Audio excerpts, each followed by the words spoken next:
we have only two things to finish, and we will finish revision this lesson. It's a nice big lesson. I'm happy we finish it today.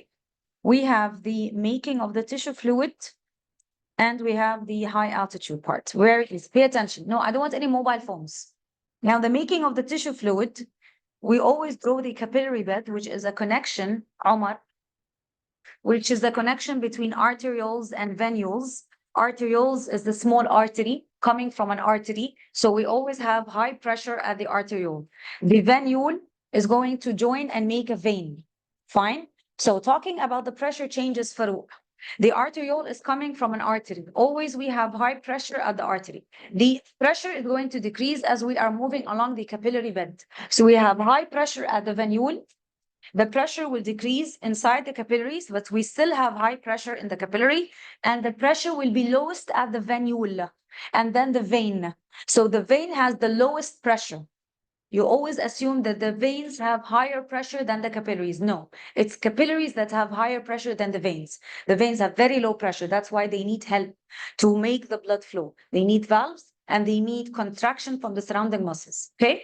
Now at the arteriole, it's very easy. And the questions are very frequent here. Everything is high. I have high blood pressure. I have high water pressure. We call it hydrostatic pressure. Mainly, hydrostatic pressure is what drives everything in this area. High hydrostatic pressure. I have a high concentration of proteins. What are they called? Oncotic pressure. High oncotic pressure. I have high solute concentration. The solutes that are present at the arteriolar end, everything. High oxygen, high glucose, high amino acid, high vitamins, high minerals, everything is high. So at the arteriolar end, high pressure, blood pressure, solute concentration, oncotic pressure, or the pressure of the proteins. Now I'm going to move here. I'm at the arteriolar end. I'm standing here. Imagine yourself a small person inside the arteriolar end. High hydrostatic pressure here, low hydrostatic pressure outside. High solute concentration here, low solute concentration outside. High blood pressure here, low pressure outside in general. High oncotic pressure, everything is high here. So it's going to force the blood to move from the arteriolar end to the surrounding tissue. Very easy. Okay. Now, as the blood is being forced out, the blood is going to be forced out of the capillaries that have small pores. So filtration will happen. Only the small soluble molecules will be able to be forced out, and the big molecules will stay. Big molecules like what? Red blood cells, white blood cells, platelets, enzymes, albumin, fibrinogen, all the blood proteins will remain in the capillaries. معلش بس هو في حد قدر. طب هو الأسئلة ممكن لو في حد هيدي؟ No, I'm in the middle of a session. Go out. Good. So I have what is happening at the arteriolar end. Anything difficult? Everything is high, high, high. High hydrostatic pressure, oncotic pressure, solute concentration. It will push things out. While they're pushed out, filtration will happen. Anything hard? No. Now at the venular end, everything is low. So imagine yourself, you're standing here. You're a small person, you're here. Okay? I don't have any blood pressure. It's low. Water pressure, low. Solute concentration, low. Because the solutes are the waste products. Now they are in the tissue fluid. So I have everything low here. Now imagine yourself, this is you. I'm standing here inside the tissue fluid at the arteriolar end. I have here lots of waste products because the cells are respiring and they are releasing CO2 and lactic acid and waste products. Okay, so I am standing here in the tissue fluid at the venular end, very high hydrostatic pressure because also cells release water as a waste product. High solute concentration, waste products. So this is going to make the tissue fluid move back into the venules at the venular end. Here, so at the arteriolar end, you're standing here. This is you. Everything is high here, high pressure, water concentration, oncotic pressure, solute concentration, but the solutes are different here. Here I have glucose, amino acid, the good things, the oxygen. So this will make the blood force out and be filtered while it falls out. Now here at the venular end, I'm here. This is you. Okay, here I have lots of waste products because the cells are respiring and giving out waste products. Here I have lots of water.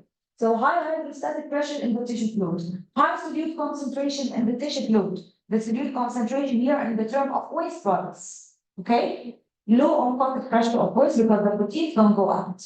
So what is going to happen when I have high hydrostatic pressure here in the tissue fluid? This is going to make it go back into the veins. Easy? Okay? Clear?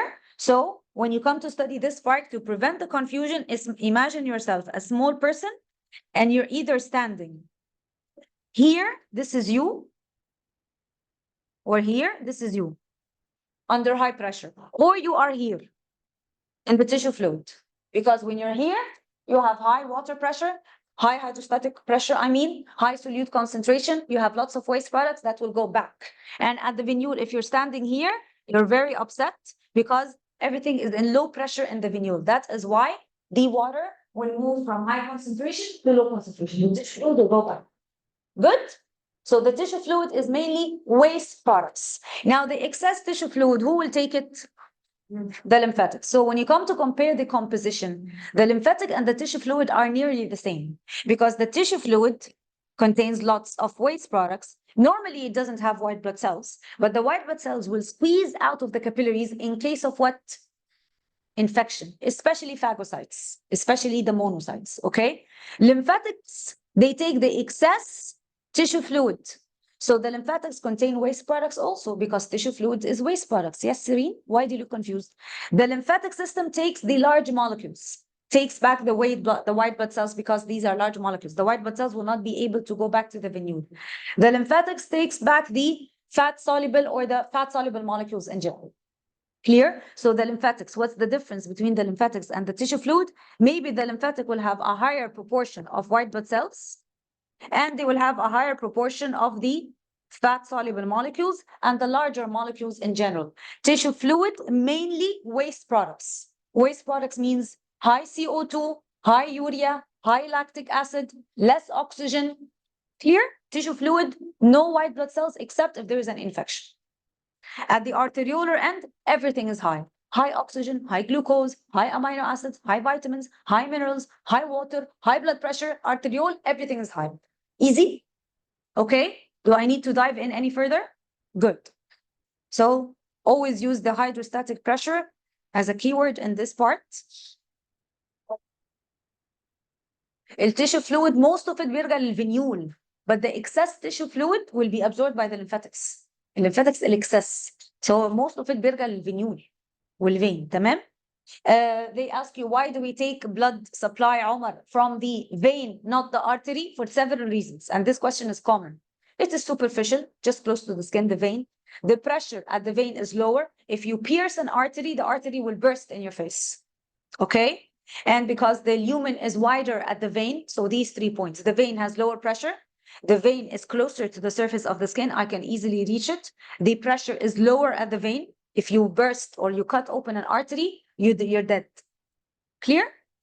Now, finish. We'll revise the white blood cells when we study immunity. We studied this. Clear? Any questions? Good. Okay. Now, high altitudes. When you're high up on the mountain, you have more oxygen. I did not say leave. Or less oxygen. Less oxygen. What about the affinity? High up in the mountain, you have less oxygen. So more affinity or less affinity? Less affinity. What will your body do to adapt? Edema when you have more hydrostatic pressure and the tissue fluid is increased. Yes, your body will have to adapt with time by increasing the hematocrit value. What is the hematocrit value? Number of red blood cells in relation to the blood plasma. Okay, so the body will produce more erythropoietin hormone. Of course, you forgot the name of the hormone. Who produces this hormone? Which organ? Kidney. شطورين فظاع. Amazing. نسينا نتكلم حتة. More red blood cell, so that I have more oxygen carrying capacity, so that I have more affinity, so that I have more oxygen, so that I will handle the situation if I live up on the mountain. I don't know who will decide to do that. What is the systolic blood pressure? When the arteries It's the blood pressure in the artery in both cases because the veins have no pressure anyway. The systolic is the contraction. So the systolic blood pressure is the highest blood pressure in the artery when the heart is contracting. And the diastolic is the blood pressure in the artery, also artery, but when the heart is relaxed. Clear? There is no pressure in the vein. Okay, Farouk? And then we're done with the altitude.